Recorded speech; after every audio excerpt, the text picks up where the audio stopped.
Hello! Good morning sa inyo, mga followers, viewers.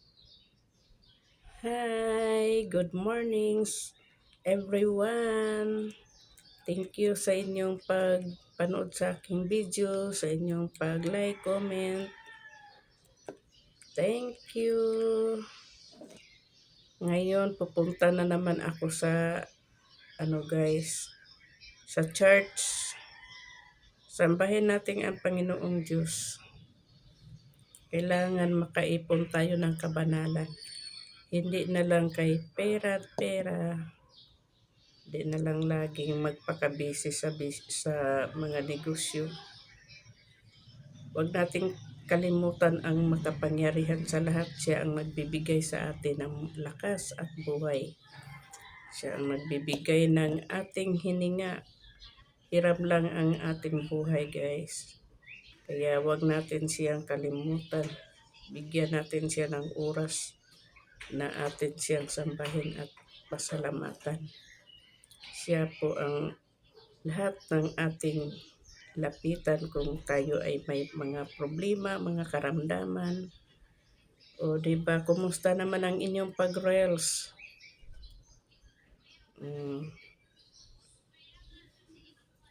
Mag-like, comment, follow, and share kayo.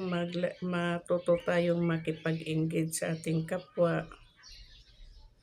Yung iba, tuwang-tuwa lang silang i-comment ang ilang mga video.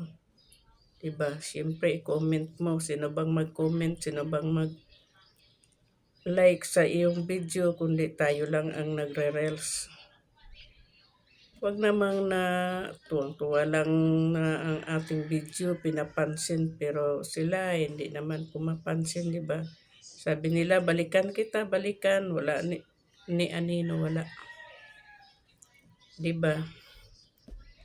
Tao lang tayong nasasaktan, guys. Kailangan give and take tayo. Bigayan.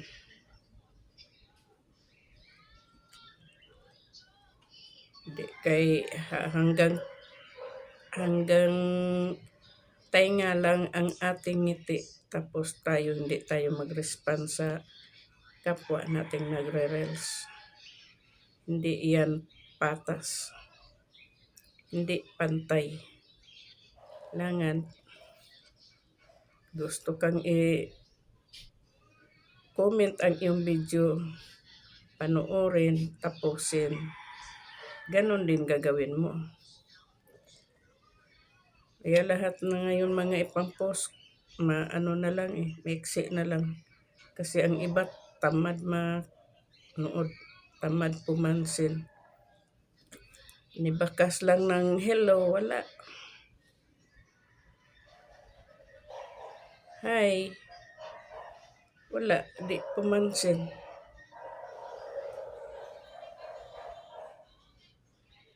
Tapos pag naman, maiksi lang ating nice. Kailangan magreklamo, kailangan kung anong nandun sa video. Kailangan mag-react. Diba? Sila nga, nice o yummy, wala nga. Kahit ulam ating yummy, wala man lang. Nice, wala lang. Diba? Pero kumusta naman? Thanks sa inyong pagpanood sa akin. Mag-like, comment, follow, and share kayo sa akin. Pupunta naman ako sa kapilya. Ating sambahin at dasalin. Sambahin natin ang makapangyarihan sa lahat. Siya ang may-ari ng ating buhay. So, linggo ngayon, doon tayo sa church. Bye guys! Thanks!